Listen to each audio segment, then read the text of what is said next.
14 juillet traditionnel à Paris et dans toute la France, en vedette au défilé, l'armée de terre et ses blindés. En exclusivité, le système Rita et des missiles nouveaux.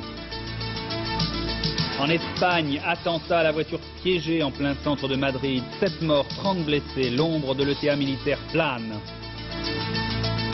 La hausse des prix des médicaments en France, prix libre pour les médicaments non remboursés, plus 2% pour les autres. Jacques Lafitte hors de danger, il souffre de multiples fractures après son accident de Brantach. À 2h en Avignon, à 2h dans les festivals, France Roche nous tiendra au courant de ce festival mondial du théâtre qui est le 40e du nom. La météo, beau dans l'ensemble, nuages sur la région parisienne, les prévisions de Bertrand Renard dans quelques minutes. Lundi 14 juillet, cela fait 479 jours de détention pour Marcel Carton et Marcel Fontaine, 418 jours pour Jean-Paul Kaufmann et Michel Seurat, 128 jours pour Aurel Cornéa et Jean-Louis Normandin, nos camarades d'Antenne 2, et 68 jours pour Camille Sontag. Il reste 7 otages français détenus au Liban. Bonjour, tradition et modernité, c'est ainsi que l'on peut qualifier le défilé militaire qui a eu lieu ce matin, comme chaque année, sur les Champs-Élysées à Paris. Côte à côte, François Mitterrand et Jacques Chirac ont donc assisté à ce défilé qui mettait en avant cette année l'armée de terre et ses blindés. Comme chaque année aussi, il y avait quelques nouveautés issues de la technologie, de la recherche scientifique. Par exemple, le système Rita, le système de télécommunication que les Français ont vendu aux Américains. Ou encore des missiles nouveaux. Les moments forts de ce défilé, Laurent Boussier.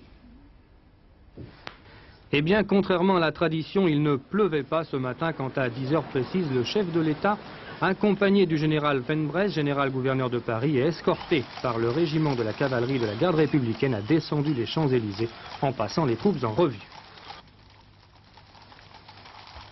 Accueilli place de la Concorde par le Premier ministre Jacques Chirac et par le ministre de la Défense André Giraud, François Mitterrand a assisté ensuite au traditionnel défilé, ouvert cette année par 2 patrouilles de Mirage 2000, suivies par la plupart des matériels volants de l'armée de l'air et de l'aéronavale.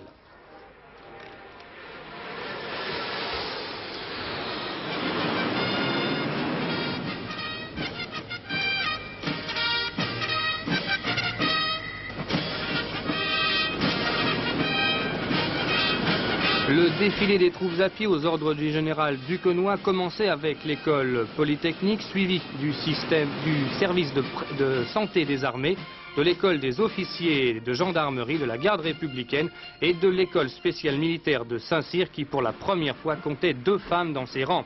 Fermant la marche des troupes à pied, la Légion étrangère, toujours très applaudie, qui défilait au son de sa propre musique, de son pas lent et majestueux. À 11h10 commençait le gros morceau de ce défilé consacré en grande partie à l'armée de terre.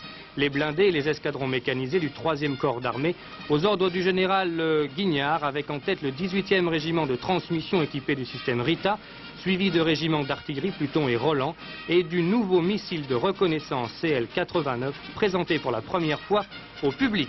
La 10e division blindée, impressionnante de puissance et de modernité, plus de 600 véhicules, dont 400 blindés, passés ensuite devant les officiels avec en particulier le 4e régiment du Dragon équipé d'AMX-30B2, le char lourd le plus moderne de l'armée française.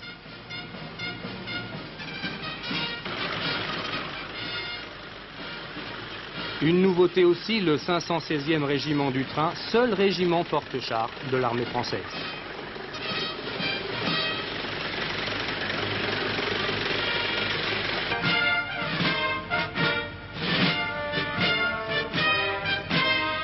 Le défilé prenait fin à 12h par les pompiers de Paris, puis le chef de l'État quittait la tribune présidentielle, François Mitterrand, qui se rendra cet après-midi au fort de Frémont pour assister,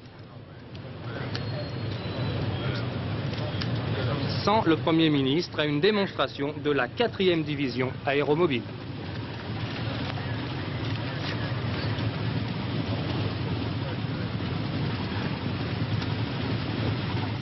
Et en ce moment même, à l'Élysée, François Mitterrand accueille ses 6000 invités pour la traditionnelle Garden Party. Tout à l'heure, il répondra aux questions des journalistes. Il n'est pas impossible que des informations de nature politique en ressortent. Le journal Le Monde disait avant le week-end que M. Mitterrand pourrait annoncer qu'il ne signerait pas l'ordonnance sur la privatisation des entreprises nationalisées. Attendons donc, nous verrons bien, nous vous tiendrons bien sûr au courant de tout cela dans ce journal. Pour le moment, un petit coup d'œil sur les à-côtés du défilé ce matin. Sophie Davant, Dominique Thiers. Et ils n'ont pas lésiné sur les moyens ce matin pour assister au défilé. Bouche de métro, grille prise d'assaut, il fallait être ingénieux et surtout obstiné pour y voir quelque chose. Vous avez réservé votre banc depuis ce matin? Oh non, moi j'ai eu de la chance avec ces gens-là parce que je suis vieux, ils m'ont gardé la place. Madame, vous vous déplacez toujours avec votre escabeau? Mais oui, bien sûr. Vous amenez votre chien à chaque 14 juillet? Non, c'est la première fois. Plus confortable, mais non moins étrange, certains s'étaient équipés d'un réflecteur d'image. D'autres voyaient ça de haut, ce qui n'était pas à la portée de tout le monde. Hélas. Le reste de l'actualité maintenant avec ce terrible attentat terroriste en plein centre de Madrid. 8 gardes civils ont été tués et une trentaine de personnes blessées dans un attentat à la voiture piégée. L'ombre de l'ETA militaire plane, bien sûr, sur cet attentat qui n'a pas été revendiqué. Bruno Albin. Environ 8 heures ce matin, un autobus transportant 50 gardes civils traverse la place de la République dominicaine. Soudain, l'explosion. L'autobus est criblé d'éclats. Un peu plus loin, un deuxième bus et 3 voitures sont touchées et s'enflamment. 8 gardes civils ont été tués, une trentaine de blessés. Certains sont dans un état très grave. La voiture piégée était stationnée depuis près d'un mois sur la place où l'attentat a eu lieu. Autant dire qu'il n'était pas improvisé. À Madrid, on l'attribue à l'ETA militaire, bien que l'organisation terroriste basque ne l'ait pas encore revendiquée. On estime en Espagne qu'il peut s'agir de la réplique des commandos basques à l'expulsion par la France de l'un des chefs de l'ETA, Tchomin, expulsé vers le Gabon. Aux yeux de beaucoup d'Espagnols, Tchomin représentait aujourd'hui une possibilité de négociation dans le problème du terrorisme basque. Cet attentat, suivant son expulsion, serait la marque que les plus durs de l'ETA ont aujourd'hui, et eux seuls, la parole. Reste aussi que cet attentat intervient à quelques jours d'un anniversaire qui ne laisse personne indifférent en Espagne. C'est le 18 juillet 1936 qu'éclatait la guerre civile, il y a tout juste 50 ans, une date propice à toutes sortes de provocations. Une série d'explosions aussi au Portugal, mais toutes ne sont pas de même nature. 4 attentats dans des villes de province portugaises qui ont fait plusieurs blessés. Et un accident, là c'est à Lisbonne. À Lisbonne, il s'agit d'une explosion survenue au premier étage d'un immeuble, à la suite, semble-t-il, d'une fuite de gaz. Cette explosion a fait 2 morts et 1 blessé. Les attentats en province n'ont pas été revendiqués. Les États-Unis s'attendent à une nouvelle vague de terrorisme aveugle en Europe. C'est du moins ce qu'affirme le New York Times, qui cite un rapport des services américains de renseignement. Selon ce rapport, les terroristes se sont adaptés au renforcement des mesures de sécurité et ils frapperaient de nouveau prochainement. L'Afrique du Sud, ce qui s'y passe continue de provoquer des réactions. Ainsi, de nombreux pays du Commonwealth, notamment des nations africaines, vont boycotter les prochains Jeux du Commonwealth à Édimbourg à la fin du mois. Et d'autre part, les organisateurs de ces Jeux ont exclu de la compétition Zola Budd, l'athlète britannique d'origine sud-africaine. À Londres, Alain Cancès. Zola Budd, la petite coureuse aux pieds nus, n'a décidément pas beaucoup de chance. Née en Afrique du Sud, il lui était théoriquement impossible de participer aux derniers Jeux olympiques. En raison de sa politique d'apartheid, l'Afrique du Sud est en effet exclue de ces Jeux. C'est alors que les Anglais, désespérément à la recherche de quelques chances de médaille, décidèrent d'interpréter très largement leurs propres lois et de la naturaliser anglaise. Une décision très mal accueillie en Grande-Bretagne par les adversaires de l'apartheid. Et les apparitions de Zola Budd sur les stades britanniques donnèrent lieu à des manifestations qui n'avaient plus rien à voir avec le sport. Les Jeux de Los Angeles furent pour Zola Budd un échec. Mais, désormais anglaise, Zola Budd devait à ce titre participer à la fin du mois aux Jeux du Commonwealth en Écosse. Seulement, compte tenu des événements d'Afrique du Sud et du refus de Mme Thatcher de toute sanction économique, plusieurs pays africains membres du Commonwealth ont d'ores et déjà décidé de boycotter ces Jeux. D'autres pourraient suivre. Pour essayer de calmer leur colère et de sauver leurs Jeux, les organisateurs ont trouvé un bouc émissaire, Zola Budd bien sûr, à laquelle ils ont hier décidé d'interdire de participer à ces Jeux. Anglaise quand ça arrange, sud-africaine quand elle dérange, Zola Budd n'a plus qu'à méditer sur ce que l'on appelait autrefois le fair play britannique. Cette décision d'interdire à Zola Budd de participer aux Jeux du Commonwealth, mesquine et scandaleuse, sera de plus inefficace. Elle n'empêchera pas le boycott de ces Jeux par certains des pays africains. Ce que les dirigeants de ces pays veulent, ce n'est pas tant l'expulsion des stades d'une jeune coureuse de 20 ans que de véritables sanctions économiques contre l'Afrique du Sud. Ils le rediront à Mme Thatcher lors du sommet du Commonwealth au début du mois d'août, et une nouvelle fois, Mme Thatcher leur dira non. Du coup, c'est tout le Commonwealth qui se trouve en péril et menacé d'éclatement. Afrique du Sud toujours, le gouvernement américain qui réexamine en ce moment sa politique à l'égard de l'Afrique du Sud envisage sérieusement de nommer un noir au poste d'ambassadeur dans ce pays. C'est une information du magazine Time. Israël a bombardé ce matin le Liban. Le gouvernement de Jérusalem l'a confirmé. Bombardement de positions qualifiées de terroristes dans le secteur de Damour, au sud Liban. Bilan 2 morts et 5 blessés. En France, protestations, manifestations antinucléaires contre la centrale de Cattenom. Des manifestations sont encore prévues aujourd'hui. Agnès Poirier. Discrètement, les forces de police ont pris position ce matin autour de la centrale de Cattenom. Route barrée, stationnement interdit, bois surveillé, mais aucune inquiétude, aucune tension. Chez les riverains français de la centrale non plus. Le gros des manifestants vient surtout du Luxembourg et d'Allemagne. Il faut être moderne, faut pas être rétrograde. Si on veut de l'électricité, il n'y a rien à faire. Maintenant, il est là. Je pense que pourra rien dire. Depuis les premiers travaux en 1978, rien n'a pu empêcher la progression de la centrale de Cattenom. Dans la nuit de samedi à dimanche, on a commencé d'assembler un par un les 193 éléments de combustible, c'est-à-dire l'uranium, dans le cœur du réacteur. Dans une semaine, on refermera la cuve pour procéder aux premiers essais. Et le 20 octobre, les premiers mégawatts seront évacués sur la ligne. Fin 90, les 4 réacteurs fonctionneront à plein. Avec une production de 5200 mégawatts, Cattenom sera alors l'une des plus importantes centrales nucléaires dans le monde. Mais aussi, soulignent les écologistes, une des plus polluantes. Problème de frontières. Les effluents radioactifs déversés dans la Moselle ne devront pas dépasser 3 curies, suivant les normes allemandes, mais les normes françaises sont plus souples. La norme française est de 15 curies par tranche et par an en ce qui concerne les rejets liquides. Ce taux de rejet est conforme aux recommandations de la CIPR, Commission internationale de protection radiologique. Mais il est bien évident que nos installations sont conçues et dimensionnées pour rejeter le moins d'effluents que possible. Et nous sommes tout à fait en mesure de pouvoir réaliser un taux d'effluent inférieur à 3 curies par tranche et par an, ce qui à peu près correspond aux normes allemandes. 38 communes luxembourgeoises ont pourtant déposé un recours devant le tribunal de Strasbourg. Le gouvernement fédéral allemand de la Sarre a lui saisi la Cour européenne. Objectif, stopper la centrale de Cattenom. Les faux ébouturanges quitteront la Nouvelle-Zélande la semaine prochaine. C'est ce qu'a déclaré David Lange, le Premier ministre néo-zélandais. Dominique Prieur et Alain Maffard, les 2 agents français, seront remis quelque part dans le Pacifique aux autorités françaises entre le 22 et le 25 juillet précisément. Le prix des médicaments en hausse, prix libre pour les médicaments non remboursés, plus 2% pour les autres. Les explications d'Ève Mété. Hausse sur ordonnance. La maladie va coûter plus cher, plus 2% demain sur les médicaments remboursés par la sécurité sociale. Attention, il s'agit d'une moyenne. Certains médicaments pourront augmenter davantage, d'autres rester stables, voire en théorie baisser. Pas de panique, les médicaments en stock dans les pharmacies seront vendus à l'ancien prix, entendez au prix indiqué sur la vignette. Seuls les nouveaux arrivages avec une nouvelle vignette feront donc l'objet d'une hausse.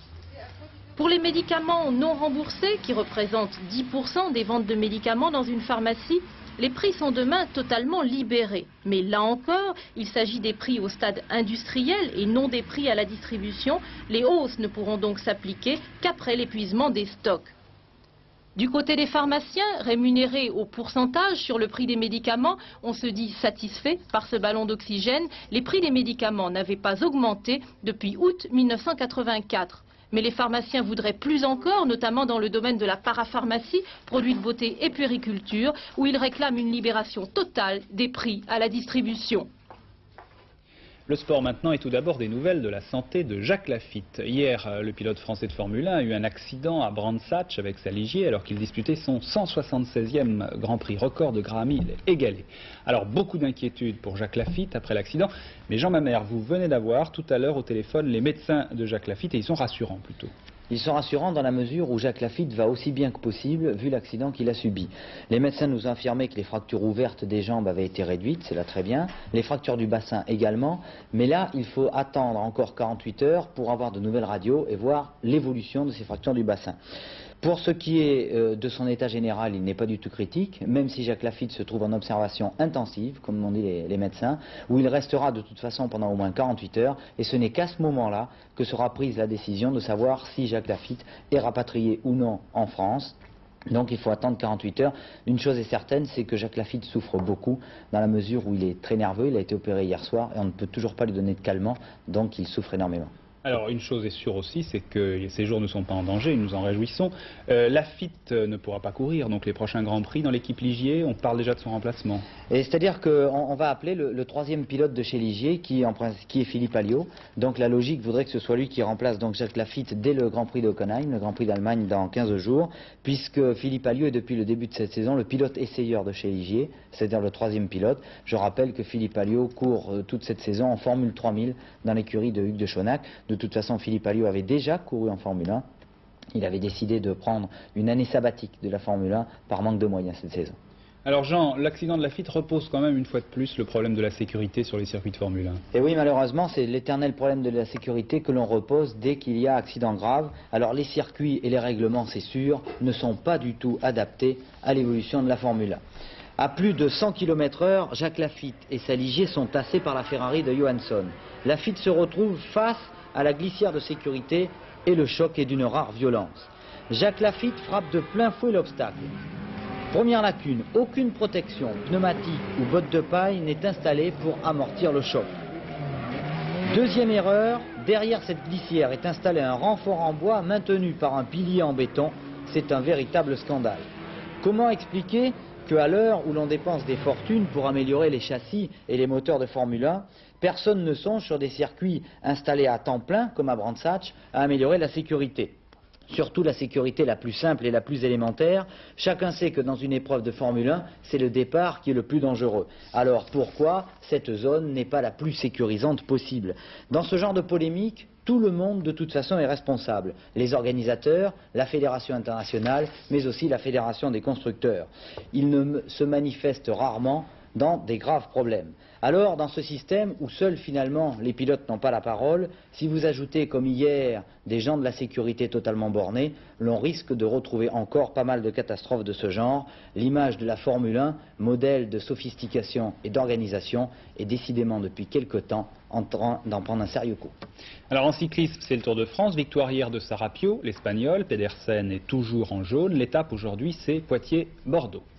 Et puis la voile avec la première étape de la course en solitaire du Figaro. La course est partie samedi de Perros-Guirec. La première étape, c'est Perros-Kinsey. Les gens, ma mère, vous avez suivi cette première étape qui n'est pas terminée. Ah non, elle n'est pas terminée puisque normalement les concurrents devraient arriver mardi matin dans la rivière de Kinsey.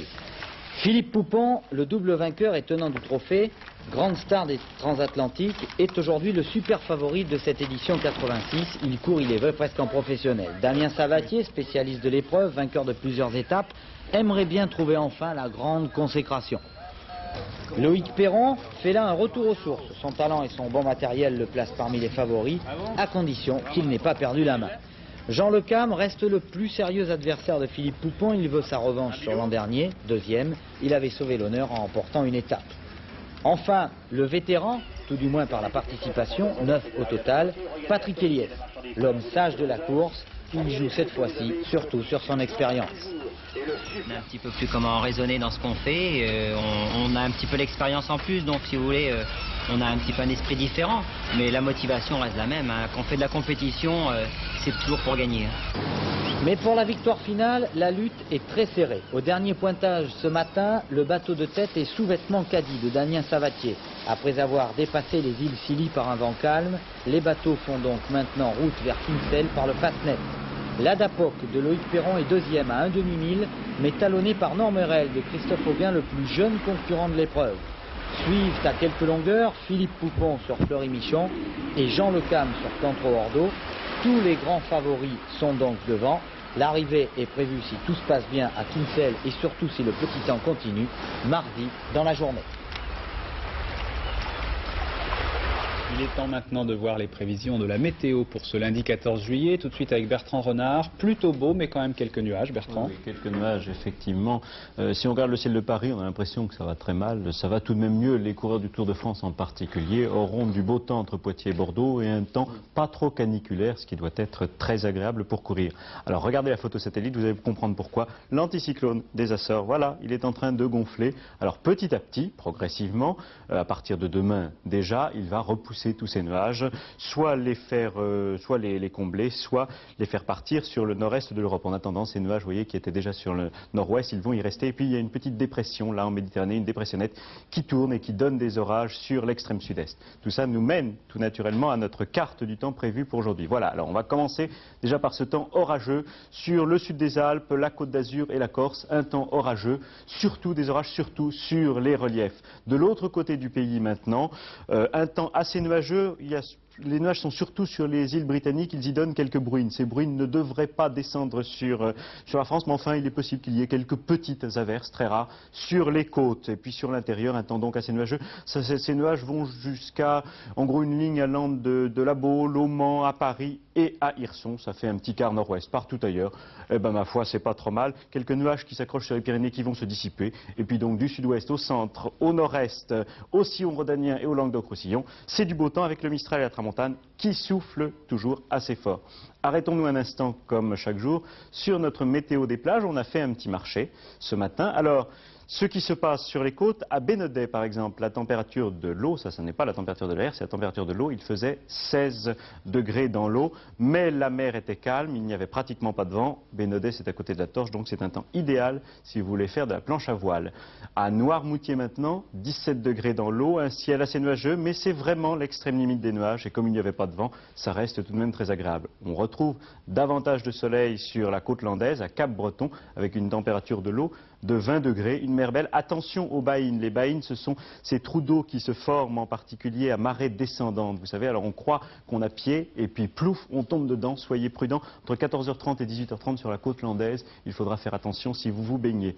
Enfin, de l'autre côté, sur la Grande Bleue, eh ben, à Calvi, tout va très bien. 24 degrés dans l'eau, mais tout de même un drapeau orange car il y a du vent, je vous l'ai dit, c'est un temps tout de même assez orageux. Le vent, il est évidemment plus fort sur le Languedoc-Roussillon, donc soyez prudents en particulier si vous voulez faire du bateau dans le Languedoc et dans le Roussillon, car évidemment le vent vous éloigne des côtes. Tout ça va nous amener tranquillement aux températures prévues pour cet après-midi. Regardons-les. Ça va de 19 à 24 degrés sur la moitié nord, 19 à Brest et à Cherbourg, 24 à Nantes et à Tours. Température un petit peu inférieure à ce qu'elle devrait être un 14 juillet sur la moitié nord. Ça va beaucoup mieux sur la moitié sud, évidemment, avec une petite fraîcheur à Biarritz, 23 degrés, mais jusqu'à 29 degrés à Nîmes. Et ça devrait aller mieux dans les jours qui viennent.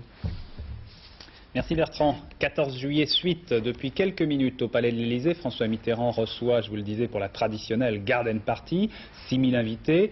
Pour ce premier 14 juillet de la cohabitation, des personnalités de bords politiques différents et quelques invités surprises. Gilles Boulot. Discrets, presque isolés dans un coin des jardins d'Élysée, les 44 habitants de Vals sont présents à ce rendez-vous historique. Paris, maintenant, ils connaissent. Ils ne sont pas prêts d'oublier ce 14 juillet. Vous allez voir le président, qu'est-ce que vous allez lui dire? Eh bien, on va lui dire bonjour. Ouais. Vous trouvez ça comment, l'Élysée? Très bien, très bien. Très bien. Nous avons pris des photos déjà. Pour l'occasion, ils ont même apporté un cadeau au Auvergnat. Qu'est-ce que c'est? Oh, il y a un peu de tout. Il y a du vin, il y a des produits d'Auvergne. Jambon, de saucisse. Du Saint-Pourçain? Oui. Vin d'Auvergne. Vous allez le manger pendant la garden party? Ah, je sais pas. C'est un cadeau ou c'est fait pour être mangé? C'est un cadeau pour lui. C'est un cadeau pour lui. Pour qui? Président. Pour le président. Ce soir, après une journée seulement de rêve, ils quitteront les plateaux au petit four de l'Élysée pour les plateaux d'Auvergne. Demain, le travail, la routine, quelques photos qui jauniront un jour, mais surtout des souvenirs pour très très longtemps. À deux midi au soleil, à deux midi et les festivals de l'été. Aujourd'hui, France Roche est en Avignon. Avignon qui fête son 40e festival. Deux spectacles très attendus. L'ouverture c'était La Tempête de Shakespeare et puis le Don Carlos de Schiller. Mais si le théâtre est roi à Avignon, on n'en célèbre pas moins le 14 juillet. N'est-ce pas, France? Ils sont tous revenus, les farceurs, les élégiaques, les marchands de cris, les vendeurs de grimaces. Et nous voici ici sur la place de l'Horloge, qui est à la fois le cœur et l'estomac du festival. On y chante, on y danse, bien sûr, c'est normal à Avignon.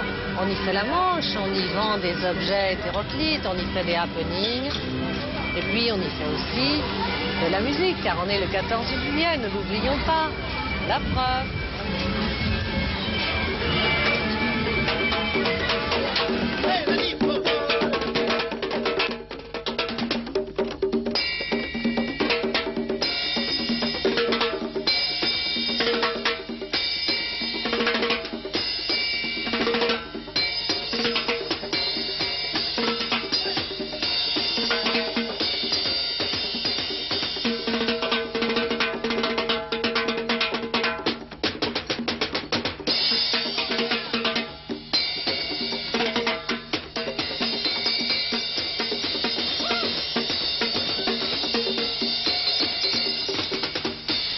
Donc en fait, le 14 juillet sur la place de l'Horloge, je suis allée sur la place du Palais des Papes.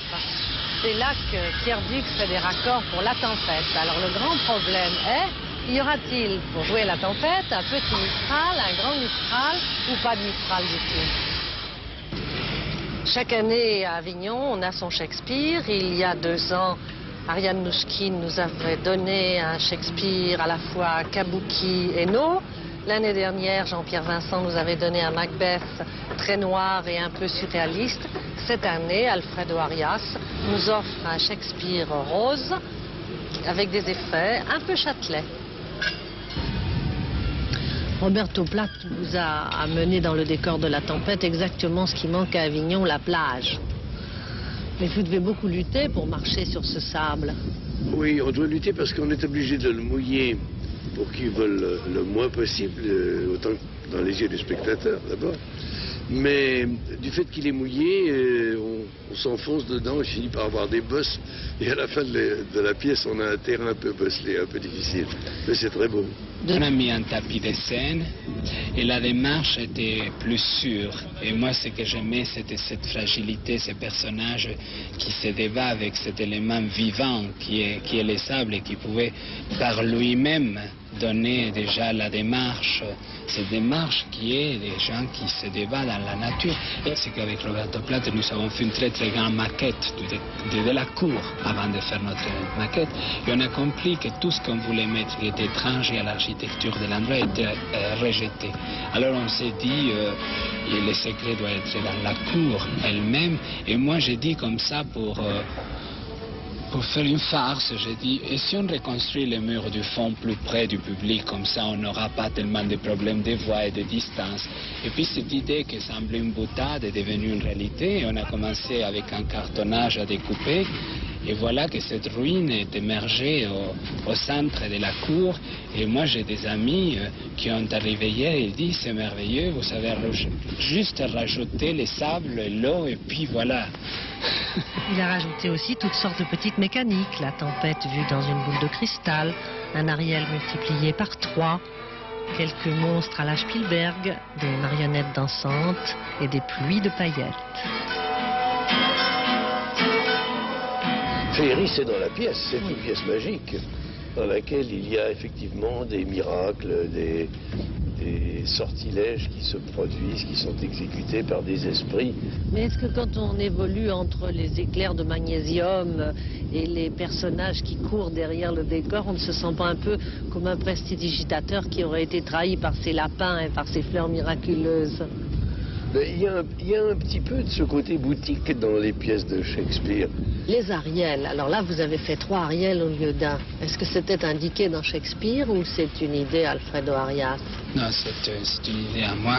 Et vous savez, il y a beaucoup de solutions pour ces personnages où il n'y a pas. Alors d'autres metteurs en scène ont tenté de donner la mobilité et le côté aérien du personnage autrement. Moi, j'ai trouvé que ça c'était ma façon à moi et de donner ce côté de rapidité, c'est-à-dire du personnage, ce côté immatériel. Souviens-toi comme je t'ai servi dignement, sans bévue ni menterie, sans jamais rechigner ni me plaindre. Pour cela tu m'avais promis de me rabattre tout un an. Oublies-tu de quelle torture je t'ai sauvé? Non, monsieur. Tu mens, Malice? Et la hideuse Sycorax, ployée au cerceau par l'âge et la haine, tu l'oublies, elle aussi. Non, monsieur. Si, où est-elle née? Allons, raconte. Monsieur, à Alger. Cette damnée sorcière Sycorax, pour ses nombreux méfaits et pour des sortilèges qu'oreille humaine ne peut entendre, d'Alger, tu le sais, fut bannie. Son état, lui. Dans La Tempête, le décorateur a reconstruit au milieu du palais des papes une fausse ruine. Ici, au cloître des Carmes, on a transformé les arcs-boutants du cloître en forêt. C'est pour Don Carlos que joue Marthe Keller. Alors dans La Tempête, les Argentins et les Français jouent des Napolitains et des Milanais. Mais ici, Marthe, qui est suisse-allemande, joue une reine espagnole. Dernière répétition de cette pièce de Schiller, mise en scène par Michel Marquet, que voici, et balayée par un Mistral aussi sauvage que les héros. Mariée au fils de Charles Quint, notre demoiselle d'Avignon affronte la jalousie de son mari, car son beau-fils, Don Carlos, est amoureux d'elle. La fermeté de mon épée et le dévouement du duc d'Albe suffisent à garantir le bonheur de mes sujets. Pour juger de la profondeur de votre amour, Elisabeth, je n'ai que mes yeux. Vous ai-je offensé, Philippe? Je passe pour être le plus riche des rois chrétiens. Pas un instant le soleil n'abandonne mon empire. Mais avant moi, un autre a été le maître de l'Espagne. Après moi, un autre le sera. Le seul bien que je possède, c'est vous. Elisabeth est à Philippe. C'est là que je suis vulnérable. Que craignez-vous? Jouer en extérieur à Avignon, ça paraît plus difficile que dans un théâtre? Ah oui, c'est très difficile. Parce que le plein air, c'est le contraire de la concentration. Des salles obscures. Pour moi, le théâtre, c'est le noir, c'est les portes fermées, c'est une espèce de macération comme ça dans un antre. Et là, c'est... Il y a le Mistral, il y a les allées et venues, il y a une dispersion. C'est terrible. Et puis on a l'impression que le beau temps amène une certaine dissipation chez les comédiens. Ils prennent des bains de soleil, ils arrivent avec des belles chemises de belles couleurs. Oui, qui souvent d'ailleurs sont... Oui, ça c'est terrible, parce que tout d'un coup, on a l'impression d'un pique-nique là où il faudrait une autre image. Est-ce que vous n'avez pas trouvé difficile ou particulièrement compliqué à jouer ces scènes très romantiques qu'écrivent les auteurs allemands, ces scènes d'hommes s'embrassant, se mettant la tête sur les épaules, vous-même mettez la tête sur l'épaule du grand inquisiteur comme si vous étiez un petit garçon, ces étreintes presque homosexuelles.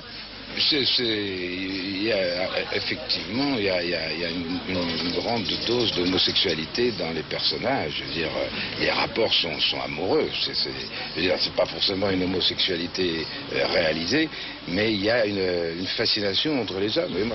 Quelle plénitude de se savoir préféré par une âme forte, de partager avec elle les joies, les inquiétudes et même les larmes.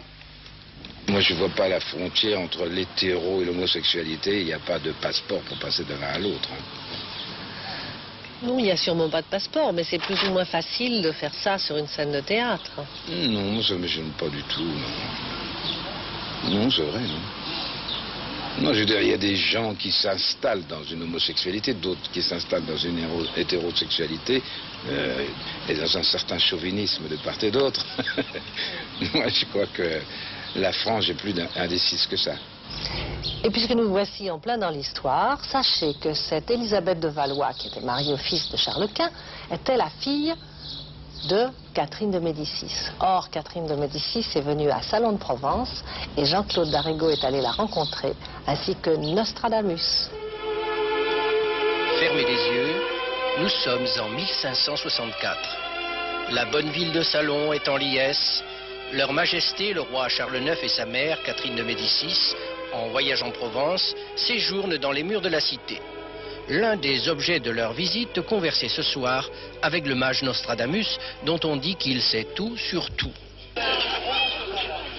C'était qui Nostradamus? Un médecin astrologue physicien. À part ça, pas grand-chose. Ça fait pas longtemps que je suis au salon, mais...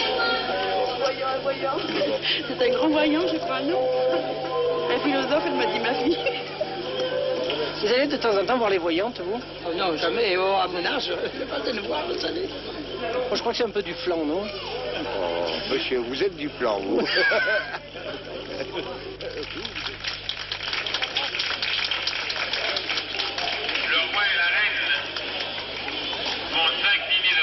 Pour donner audience à l'événement en France et en Navarre, vous l'avez reconnu, Messire Léon de Zitrone, docteur S-Parole, expert S-Joute et meeting blasonné. La rencontre historique de Catherine de Médicis et de Nostradamus, le mariage du prince Andrew, décidément, aucune festivité royale ne vous échappe. Sauf qu'ici, ce n'est pas en vrai. Mais j'ai l'impression de m'adresser à une vraie reine et à un vrai roi. Et à Londres, d'ici une dizaine de jours, je ne ferai que commenter l'écran, comme dans toute Eurovision non sportive. Casaque rouge et toque multicolore sur fond de très beau monde, on se serait cru cette nuit à Salon, à proximité des pelouses d'Auteuil où se dérouleront dans quelques siècles, c'est un secret révélé par maître Nostradamus, des espèces de tournois appelés tiercés ou cartés, du nom des fièvres tierces et cartes dont souffrent à date fixe nos contemporains. Le bailli de Salon et son conseil touristique ont demandé à leur majesté de revenir l'an prochain pour le plus grand profit des indigènes et la joie des étrangers de passage.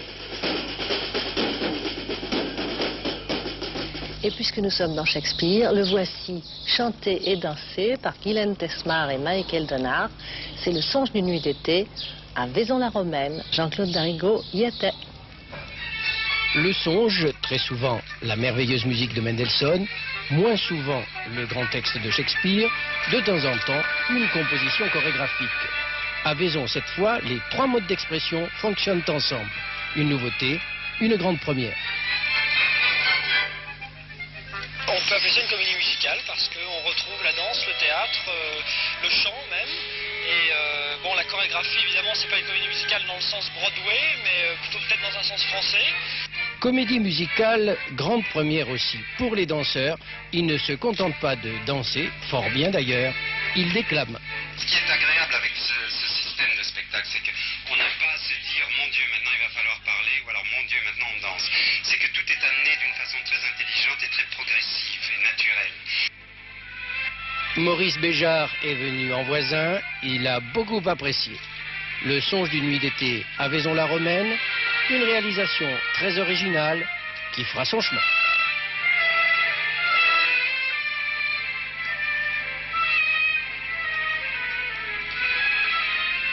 Non, ce n'est plus le songe d'une nuit d'été, mais la fête d'un jour d'été. Sous le pont d'Avignon, on y joute, on y joute. Et du pont d'Avignon, les deux messieurs font comme ça, c'est-à-dire plouf, dans le Rhône.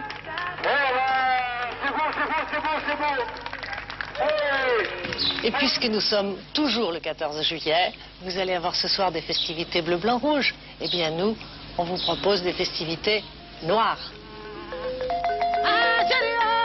En effet, outre 3 concerts de musiciens maliens, marocains, zaïrois et éthiopiens, Avignon offre une exposition de sculptures africaines et un nightclub également coloré avec les Bobongo Stars.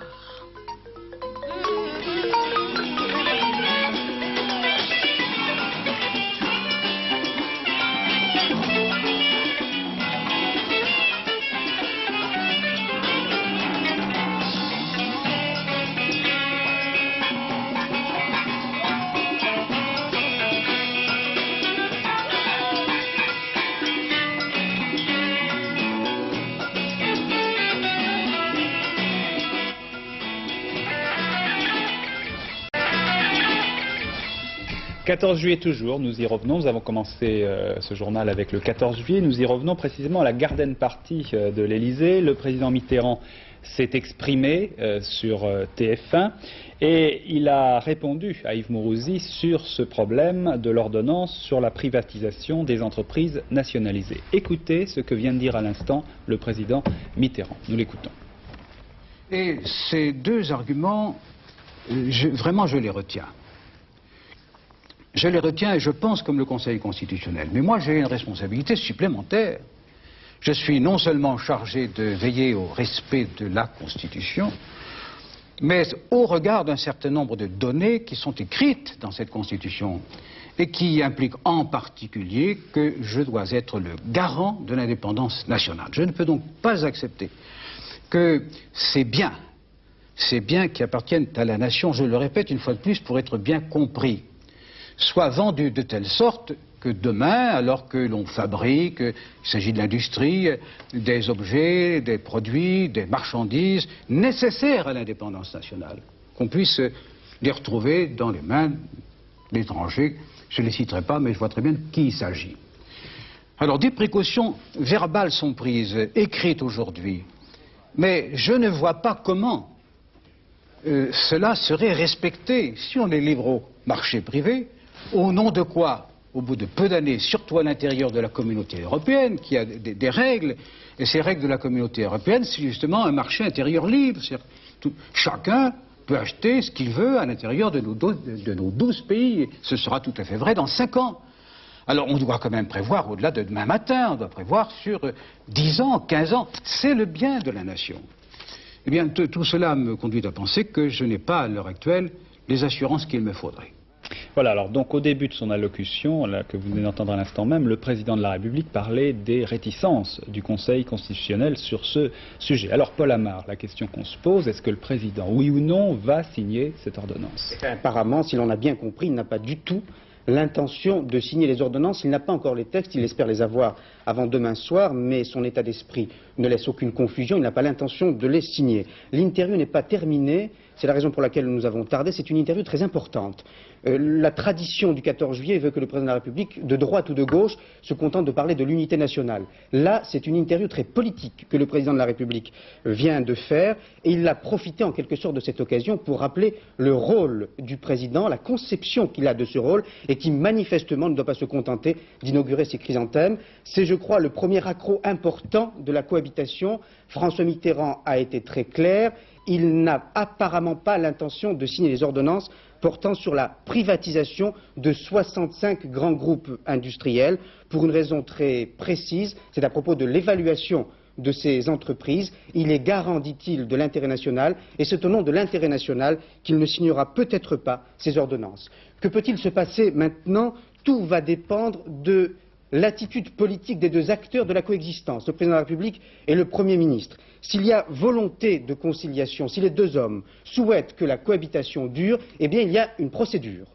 Si François Mitterrand ne signe pas ces ordonnances, le texte repasse à l'Assemblée nationale, le débat aura lieu à l'Assemblée nationale et la loi sera peut-être votée à l'Assemblée nationale, le président prendra acte. Si François Mitterrand et Jacques Chirac estiment en revanche que cette divergence sur l'évaluation des sociétés qui seront privatisées constitue un problème politique majeur, eh bien le climat politique pourrait se dégrader et la polémique pourrait s'accroître, pourrait enfler sur un point très précis. Le rôle du chef de l'État dans cette situation inédite, la cohabitation. Doit-il être un simple arbitre se contentant d'observer le déroulement de la partie, ou doit-il intervenir, distribuer en quelque sorte les cartons jaunes ou les cartons rouges? L'évolution de la cohabitation dépendra désormais de la réponse que le chef de l'État et le Premier ministre apporteront sans aucun doute dans les semaines qui viennent, semaines décisives, à cette question.